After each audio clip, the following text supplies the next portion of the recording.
Gerobak sampah yang selalu dibawa oleh Imran untuk menampung ranting, daun, plastik, dan kertas yang berserakan di halaman gedung menjadi tugasnya. Sapu lidi dan pengki yang terbuat dari kaleng pun menjadi alat yang vital mendukung pekerjaan si Imran. Asap kendaraan dan debu jalan menjadi makanan si Imran keseharian. Keringat bercampur debu di bawah teriknya matahari, hal yang sudah menjadi resiko yang harus dijalani oleh si Imran. Tubuh berbalut seragam menjadi identitas dan bentuk kedisiplinan yang harus dipatuhi oleh setiap karyawan. Imran sebagai karyawan terendah dalam strata organisasi perusahaan yang bergerak di bidang jasa perawatan gedung. Dia tetap selalu ceria dan semangat untuk menjalani hidupnya. Hanya berijazah SMA dan tidak memiliki keterampilan khusus, Imran memberanikan diri untuk merantau ke kota besar. Berasal dari Sumatera Utara, dari keluarga yang ekonomi kurang beruntung, Imran mulai meninggalkan kampung halamannya sejak 5 tahun yang lalu. Assalamualaikum warahmatullahi wabarakatuh. Jumpa lagi bersama saya Bang Unai di channel kesayangan Anda, Bala Misteri. Kisah-kisah yang mengangkat cerita misteri di sekitar kita. Apa kabar? Balais Misteri. Semoga kita selalu dalam keadaan sehat walafiat dan selalu dalam performa terbaik. Amin, amin ya robbal alamin. Kali ini saya akan mengisahkan teman yang sudah lama tidak berjumpa. Dan terakhir kami berjumpa di tahun 2003. Teman lama pernah mengalami kisah mistis atau kisah misteri. Semoga dengan kisah ini teman aku Imran mendengarkan dan bisa menyambung silaturahmi kembali. Halo Bang Imran, Bang Ali Imran. Sebenarnya kisah ini masih menyambung kisah misteri gedung tua pasca Krismon dan Imran petugas kebersihan. Tapi kali ini aku lebih mengisahkan sosok Imran. Sudah 3 tahun Imran bekerja sebagai petugas kebersihan di gedung yang posisinya di sisi gapura jalan masuk di mana Imran menetap. Seperti yang sudah diceritakan pada kisah sebelumnya, Imran tinggal bersama Bu Sarmin dan Pak Hasan. Sepulang dia bekerja, jam 4 Imran membantu Bu Sarmin dan menjaga warung hingga tengah malam. Satu ketika, jam istirahat pun tiba. Seperti biasa Imran melepaskan lelah setelah seharian membersihkan halaman dan parkiran gedung. Tempat beristirahat seperti biasa di belakang tangga exit yang hanya beralaskan kardus seadanya. Imran beristirahat bersama 3 rekan kerjanya. Di tahun 2002 atau di tahun 2003, saat itu handphone belum seperti saat ini. Masih terbilang langka. Terlebih Imran yang hanya sebagai petugas kebersihan tidak mungkin untuk memiliki 1 unit handphone. Tahun itu adalah tahun di mana berjamurnya wartel di mana-mana dan masih vitalnya telepon koin dan telepon rumah. Saat asik Imran dan kawan-kawan beristirahat, datanglah seorang petugas keamanan dan memanggil Imran dari lantai dasar tangga exit yang tidak terkunci. Cuk, cuk, cuk. Panggil Imran teriak dari petugas keamanan dari arah bawah. Ya, Pak Ketemin ya? Iya tuh Pak Ketemin. Ya Pak Ketemin, jawab Imran. Itu Cok, di pos security ada Pak RT cari kamu. Katanya penting. Jelas Pak Ketemin. Oh iya Pak, sebentar, aku ke bawah. Jawab Imran. Ya sudah cepat, ditunggu Pak RT. Sambung Pak Ketemin. Aku ke bawah dulu ya kawan-kawan. Ada apa sih Pak RT? Imran pun pamit kepada teman-teman dan sambil merapikan seragam dan memakai sepatunya. Sesampai di pos keamanan. Ya Pak RT ada apa? Sepertinya penting sekali, tanya Imran. Gini Cok, tadi ada telepon ke rumah mengaku kerabat kamu. Namanya Arfan. Dan dia bilang kakak kamu si Helen sedang ke Jakarta menyusul dan tujuannya akan berjumpa dengan kamu di sini. Jelas Pak RT. Iya Pak RT, Helen itu kakak aku. Arfan itu sepupu di kampung, jawab Imran. Oh ya berarti benar. Helen itu, mereka itu adalah kerabat kamu Cok. Tanya Pak RT kembali. Betul Pak. Tapi Bapak sempat nanya nggak Kak Helen berangkat kapan? Tanya Imran. Nah ini dia yang ingin aku sampaikan Cok. Si Helen informasinya sudah berangkat 4 hari yang lalu. Semestinya kan sudah sampai di sini. Jelas Pak RT. Astagfirullahaladzim. Terus kemana ya Kak Helen? Seketika itu Imran panik dan terlihat kebingungan. Memang kakak kamu tidak bawa alamat di sini, Cok? Tanya Pak Ketemin. Aku juga nggak ngerti, Pak Ketemin. Keberangkatan kakak Helen ke sini tidak pernah dapat informasi. Terus kemana ya kakakku ya? Lanjut Imran dengan wajah cemas. Coba Cok, kamu lapor ke polisi untuk minta dibantu dicarikan kakak kamu. Jelas Pak RT. Aduh, nanti dulu udah Pak, jangan lapor ke polisi dulu. Biar coba aku usaha dulu. Jelas Imran. Ya terserah kamu Cok. Baiknya gimana, itu Bapak serahkan ke kamu. Oh ya, nanti malam katanya si Arfan mau telepon lagi ke rumah. Supaya lebih jelas, coba kamu nanti malam ke rumah. Baik, Pak RT. Jam berapa katanya si Arfan akan telepon kembali? Katanya sih lepas Isya. Ya udah kalau gitu. Terima kasih Pak RT informasinya. Lanjut Imran. Imran pun kembali ke tempat di mana rekan-rekan kerjanya beristirahat dan menceritakan ke mereka. Dan Imran minta bantuan ke rekan-rekannya. Sebaiknya kamu lapor polisi aja, Cok. Anjuran aku sebagai atasan si Imran. Nah, itu dia Bang. Tadi juga Pak RT bilang begitu. Tapi nanti dulu dah. Oh iya, nanti malam kerabat aku mau nelfon lagi ke Pak RT. Jelas Imran. Nah itu kerabat kamu tahu nomor telepon Pak RT. Tanya aku. Iya, dulu aku pernah kirim surat kilat memberikan nomor Pak RT ke kampung. Kalau ada apa-apa, biar lebih cepat dan lebih cepat aku dapat kabar, jelas Imran. Nah, kenapa kakak kamu tidak coba telepon ke Pak RT? Mungkin pada saat mau berangkat dikasih alamat dan nomor telepon Pak RT, jelas aku. Sejenak Imran termenung. Begini Bang, Kak Helen itu tidak bisa membaca dan menulis. Ini yang sempat aku terlintas dan aku kepikiran. Jangan-jangan kertas itu pun jatuh di jalan. Duh, pusing aku Bang. Yaudah, Cok, lebih baik kamu istirahat aja dulu deh. Gak usah kerja lepas jam istirahat. Atau kamu mau balik cepet silakan, tidak apa-apa. Nanti biar absen aku bantu lapor ke manajemen. Jelas aku. Gak usah Bang, biar aku lanjut saja. Jawab Imran. Setelah selesai beristirahat dan kembali tim kebersihan turun ke lapangan untuk bekerja. Terlihat Imran bekerja tidak semangat seperti sebelumnya. Terlihat murung, bingung. Biasanya Imran sosok yang periang, hobinya sambil bekerja dan bernyanyi bersenandung. Malumlah, Imran berasal dari Sumatera Utara, memiliki hobi bernyanyi. Kali ini benar-benar terpukul dan memikirkan kemana kakaknya saat ini. Keesokan harinya, di gudang kantor divisi kebersihan. Cok, kamu kok masuk kerja? Alangkah baiknya kamu izin dan usaha mencari kakak kamu, tanya aku. Mau cari kemana Bang? Aku juga bingung. Ya seperti arahan aku dan Pak RT, coba kamu lapor polisi. Aku khawatir kakak kamu kenapa-napa, jelas aku. Aku tidak mau berurusan sama polisi dulu Bang, dan gak biasa aku, jelas Imran. Cok. Aku dan teman-teman di sini siap bantu, siap dampingin, Cok, jelas aku. Ya udah nanti dulu dah. Biar aku dengan caraku sendiri, sambut si Imran. Oke. Terus bagaimana kerabat kamu nelpon semalam ke Pak RT? Tanya aku. Aku udah ke rumah Pak RT. Tapi si Arfan ditunggu sampai jam 10 malam juga tidak telepon Bang. Aduh, ribet. Memang di kampung tidak ada nomor telepon yang bisa dihubungin, Cok? Tanya aku. Gak ada Bang. Kampungku di pelosok, jauh dari mana-mana. Jelas Imran. Ya sudah, sabar aja Cok. Kamu banyak doa aja, minta pertolongan sama Allah. Dan semoga kakak kamu baik-baik saja. Lanjut aku. Ya Bang, terima kasih. Hari itu Imran bekerja seperti biasa. Sosok Imran yang periang berubah 180 derajat, murung dan terlihat bingung. Waktu sore pun tiba dan tugas pun selesai. Hari berikutnya, tepatnya hari itu hari Sabtu, Imran dan rekan-rekan bekerja setengah hari dan besok libur. Bang, sini dah, panggil Imran. Kenapa Cok? Kenapa tidak aja kamu yang kesini? Tarik kursi lah kesini. Jelas aku. Penting Bang, enak sama yang lain. Tolong aku Bang. Oke. Aku pun bangkit dari kursi dan menghampiri Cok. Gimana? Ada yang bisa dibantu? Gini Bang, aku minta tolong lepas kerja nanti, antar aku ke orang pintar. Ajak Imran. Di mana dan dari mana kamu kenal orang pintar di Jakarta, Cok?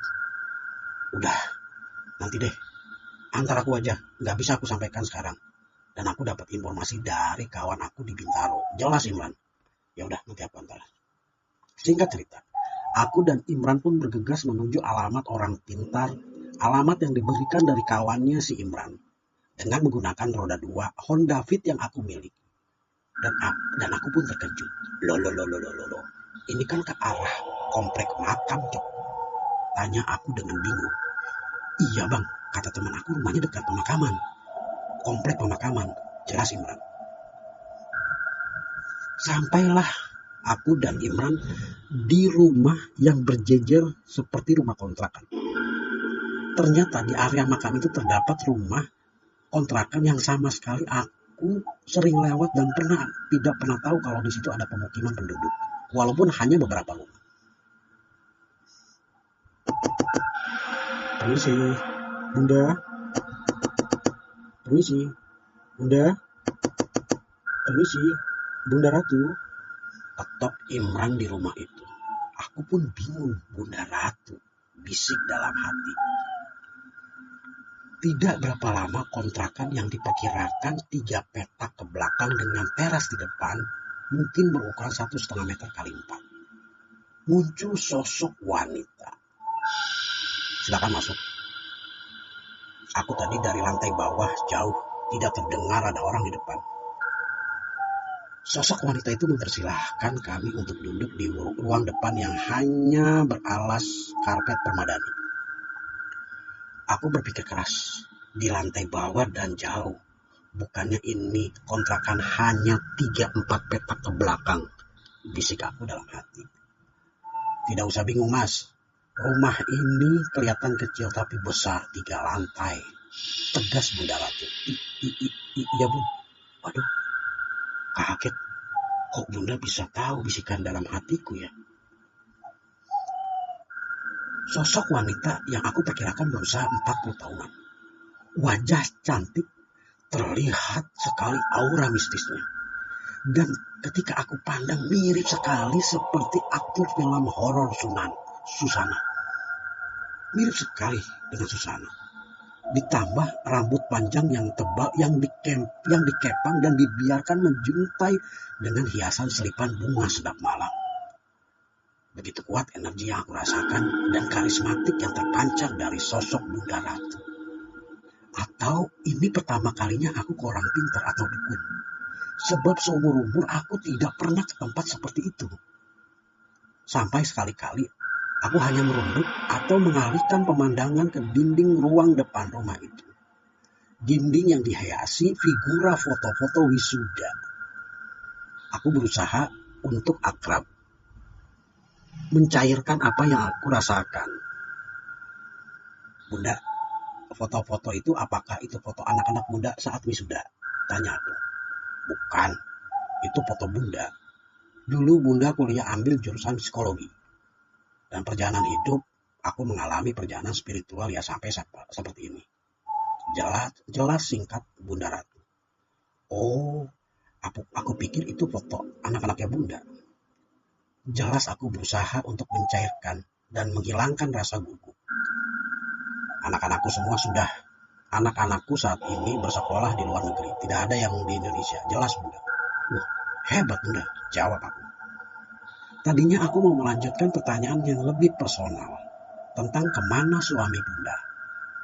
Sebab aku perhatikan seolah Bunda memang menyendiri di rumah itu. Tapi aku takut salah omong dan aku berhenti bertanya kepada Bunda Ratu. Suami Bunda sudah lama pergi. Karena pengorbanan perjalanan spiritual yang menyebabkan dia menceraikan Bunda. Dan dia sekarang sudah menikah dengan wanita lain. Tegas Bunda. Waduh. Bunda kok bisa tahu bisik hatiku tadi? Gak beres nih. Oh gitu Bunda, jawabku. Dan gak berani lagi aku berbisik dalam hati. Aku pun bertambah gugup dan heran seheran-herannya. Satu lagi, rumah itu menyengat sekali aroma wangi yang mistis. Wangi bunga yang di depan kami terdapat tampah. Dan di atasnya terdapat dupa bunga 7 rupa 2 gelas kopi dan aneka buah-buahan. Selebihnya entah apa isinya, aku sendiri tidak paham. Imran, aku sudah tahu maksud kedatangan kamu ke sini. Si Henry sudah banyak cerita ke aku. Iya Bunda, mohon dibantu. Di mana sekarang kakakku si Helen? Jelas Imran. Tenang aja, kakak kamu baik-baik saja, jelas Bunda. Kira-kira di mana Bun? Sebentar, kalian tunggu di sini. Aku ke dalam ke ruang khusus di bawah tanah untuk ritual memastikan keberadaan kakak kalian. Jelas, Bunda. Baik, Bunda, jawab Imran. Lagi-lagi aku terheran-heran, ruang bawah tanah. Sungguh ini hanya rumah petakan. Aku nggak sampai pikir, otakku nggak nyampe. Di mana ruang bawah tanahnya? Di sela, aku dan Imran menunggu. Imran pun menyampaikan sesuatu kepada aku. Bang, kamu nanti jangan banyak tanya ya kalau Bunda menjelaskan sesuatu. Yang jelas, Bunda akan marah. Yang jelas, Bunda akan marah. Aku ingetin. Sebab aku tahu, Bang, kamu tuh orangnya kritis. Dan ini lagi bukan di kantor, Bang. Jadi apa yang dijelasin Bunda jangan diulang lagi. Ah, kamu Cok bisa aja. Oh ya, kok kamu bisa tahu sih, Cok? Tanya aku. Aku dikasih tahu sama si Henry. Jadi kalau Bunda menjelaskan sesuatu jangan ditanya lagi atau diulang. Bunda pasti akan marah. Jelasin. Ya oke dah kalau gitu. Jawab aku. Hampir 30 menit Bunda Ratu di dalam. Entah apa yang sedang dikerjakan oleh Bunda. Aku yang merasa baru pertama kali ke tempat seperti itu merasa risih dan benar-benar canggung. Saat itu aku tidak berani protes ke Imran. Tak lama Bunda Ratu pun datang dari ruang belakang yang dibatasi oleh gorden berwarna hitam. Dan kembali Bunda Ratu duduk bersila di hadapan kami. Imran, ini aku kasih minyak setiap pagi kamu olesin. Dan ini bunga kering. Dan ini bunga. Dan ini bunga kering. Dan kamu simpan di tas atau dompet kamu. Jelas Bunda. Baik Bunda, terima kasih. Olesin di bagian mananya Bunda minyak itu? Tanya aku. Diam kamu. Tidak perlu ulang apa yang sudah Bunda jelasin. Bentak Bunda. Imran pun menoleh ke aku dan mengisyaratkan apa yang dia pesan tadi. Dalam hatiku, aduh, aku lupa. Setelah Bunda menyerahkan dua benda itu, Bunda Ratu pun memberikan informasi hasil ritualnya. Menurut penjelasan Bunda, posisi Kak Helen saat ini berada di sekitar Bekasi Barat. Rumah yang menghadap timur, cat berwarna krem, pintu garasi berwarna hitam, dan jejeran 4 rumah paling ujung berada di hook jalan. Lagi-lagi kami tidak bisa bertanya apa yang dijelaskan Bunda. Penjelasan yang masih multi persepsi dan tidak spesifik. Terlebih saat itu belum seperti sekarang menggunakan Google Map. Bekasi Barat kan luas. Rumah berwarna cat krem. Kan banyak rumah di Bekasi berwarna krem. Garasi berwarna hitam. Dan banyak juga rumah di Bekasi garasinya warna hitam. Menghadap timur dan banyak pula rumah yang menghadap timur. Posisi di ujung jejeran 4 rumah di hook jalan. Nah ini sedikit spesifik. Menyebutkan 4 rumah dan di hook. Ya sudahlah. Keesokan harinya, hari itu Imran pun izin ke Bu Sarmin tidak bantu-bantu di warung kelontongnya. Bu Sarmin pun mengizinkan dan aku bersama Imran segera pagi itu juga meluncur ke Bekasi Barat. Setara dari Jakarta perbatasan Bekasi menelusuri wilayah Bekasi Barat dengan bermodalkan print data wilayah Bekasi.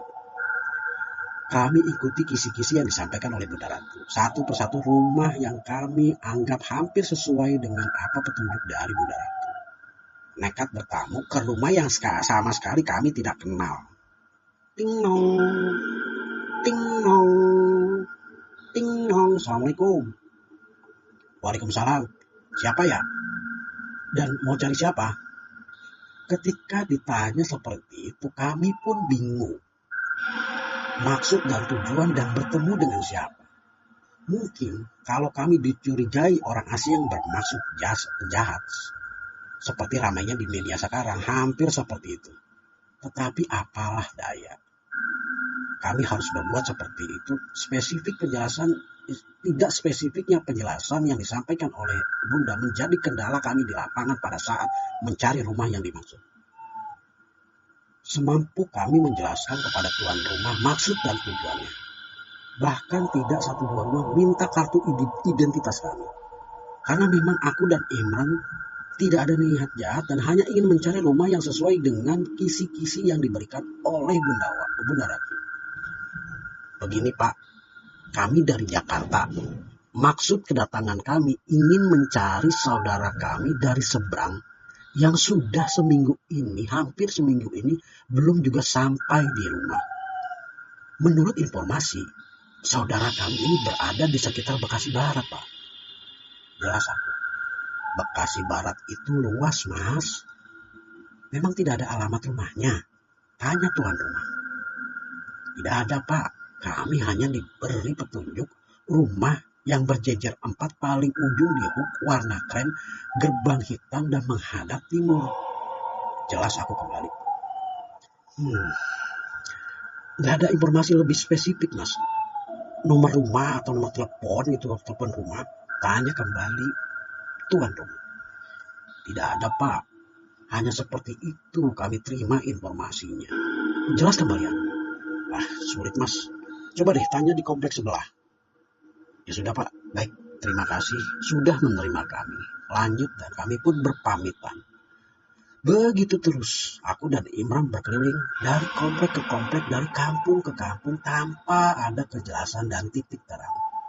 Bahkan aku dan Imran sempat dibawa ke rumah Pak RW di salah satu pemukiman dan ditemani warga yang mencurigai kami berniat melakukan kejahatan. Setelah aku dan Imran menjelaskan, akhirnya pengurus RW dan warga memahami apa yang sebenarnya yang kami lakukan. Dan justru warga mencoba mencari rumah yang dimaksud. Hari pun menjelang maghrib. Aku dan Imran pun juga belum menemukan titik terang keberadaan Kak Helen. Dan akhirnya pun kami memutuskan untuk kembali ke rumah tanpa hasil. Dalam perjalanan. Jadi gimana nih, Cok? Tanyaku. Gimana ya? Pusing aku, Bang.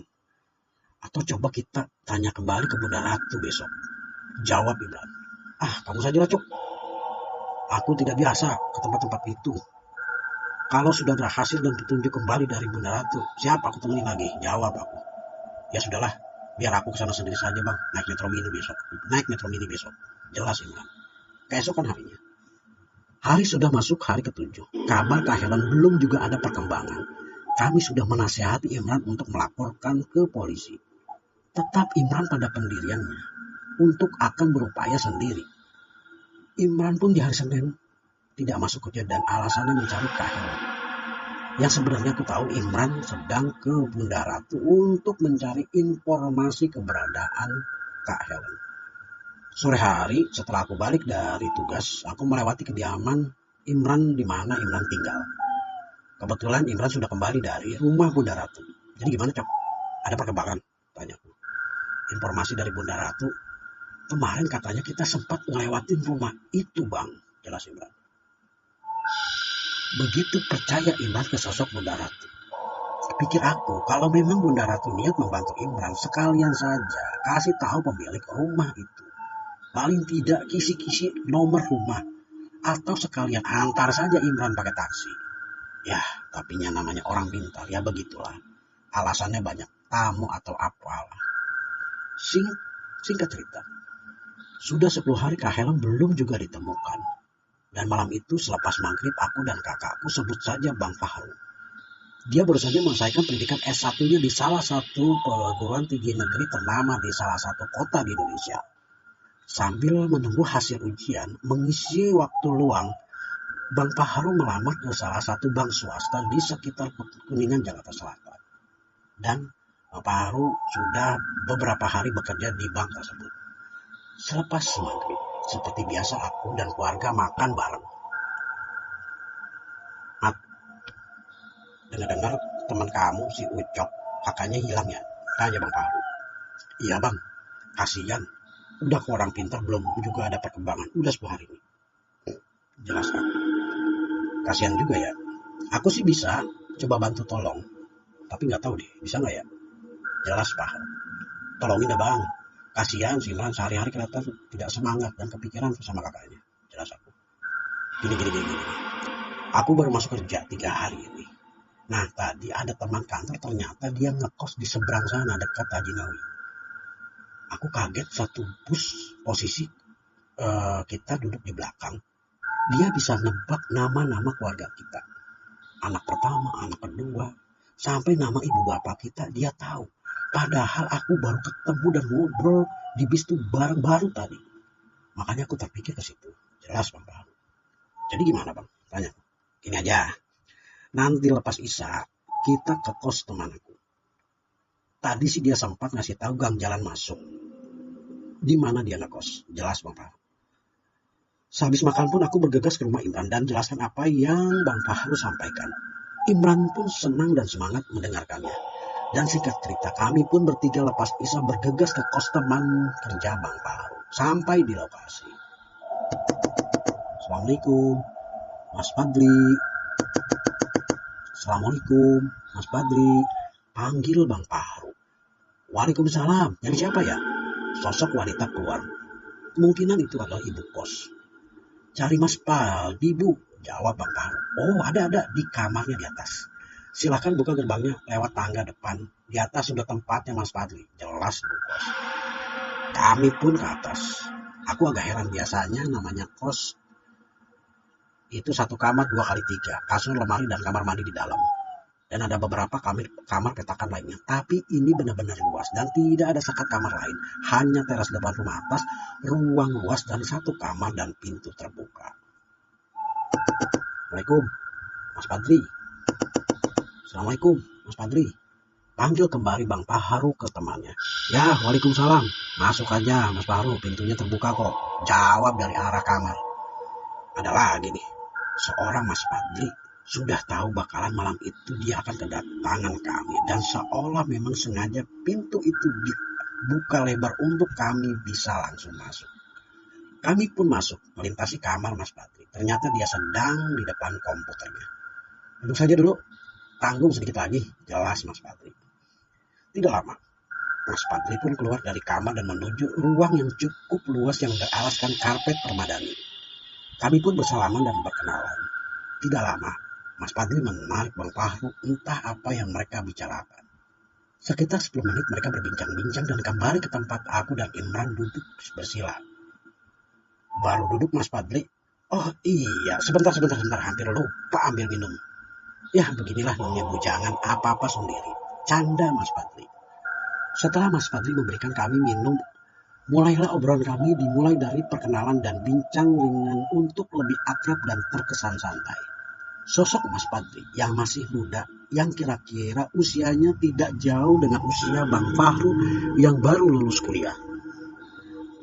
Aku merasa apa benar Mas Fadli punya kelebihan dan bisa membantu masalah si Imran.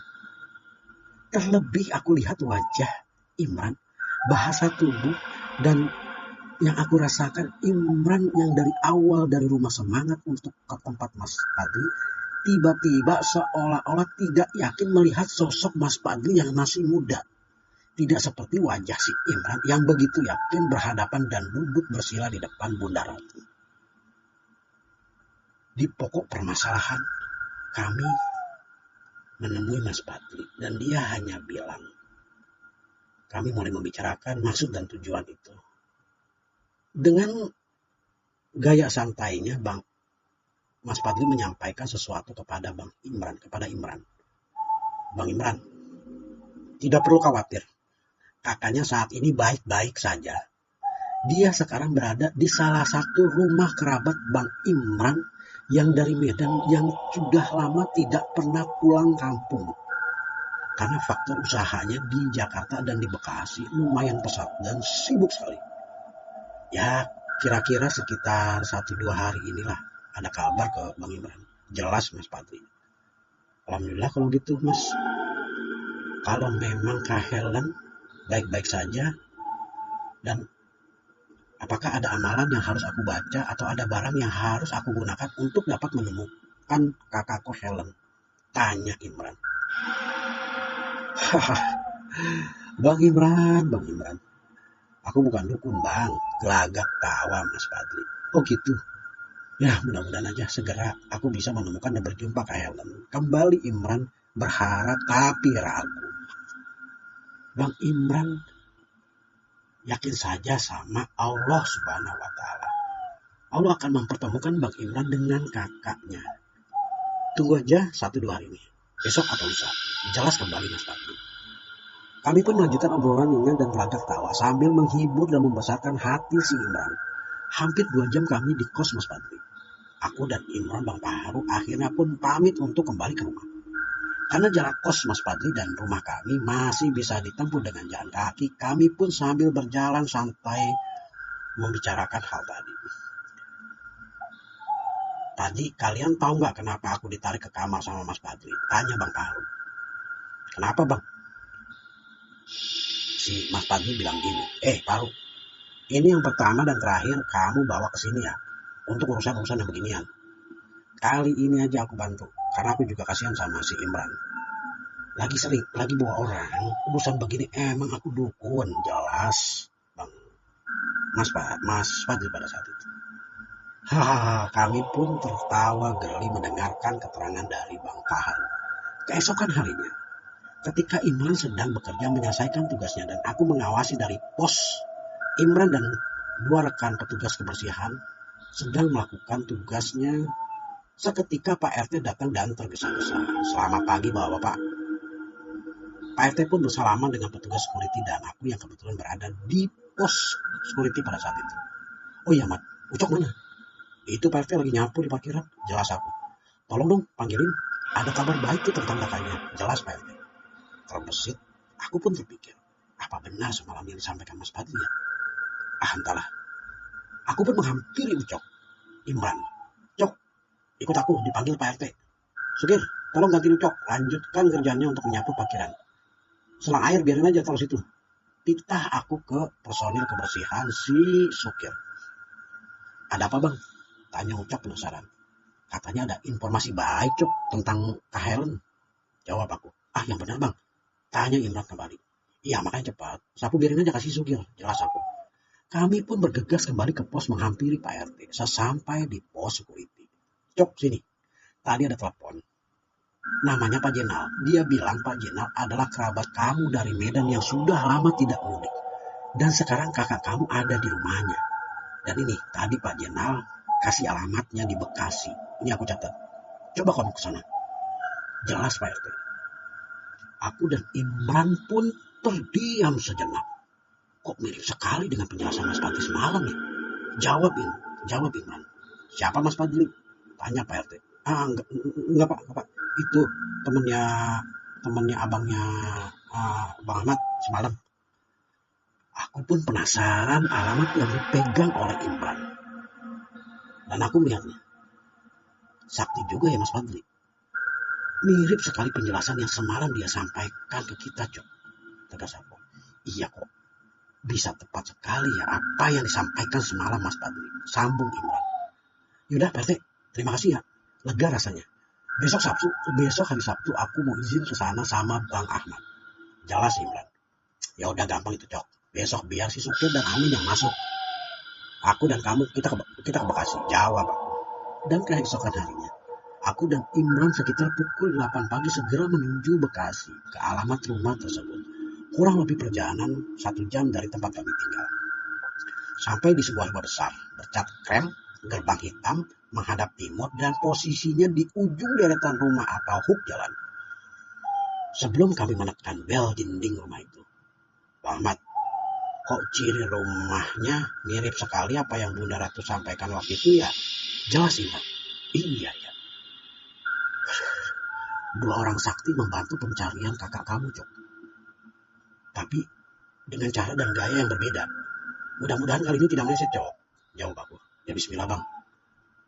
Udah mau 2 minggu, aku pengen lihat kakakku, si Helen. Gimana kabarnya?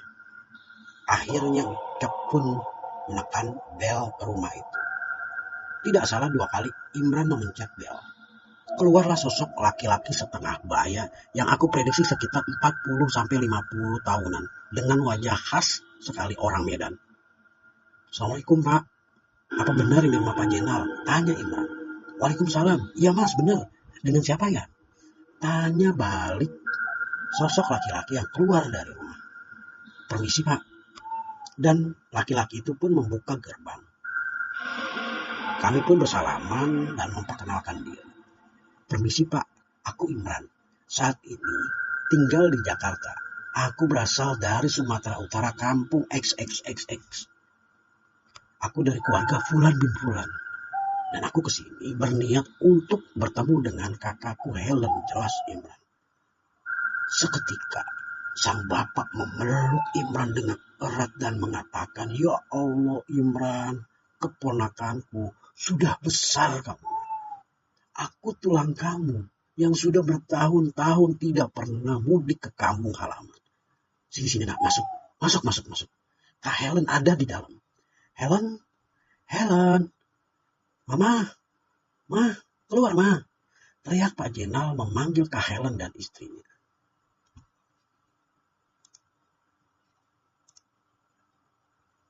Tidak lama, dua wanita dan seorang anak laki-laki 5 tahun keluar dari rumah menghampiri Imran.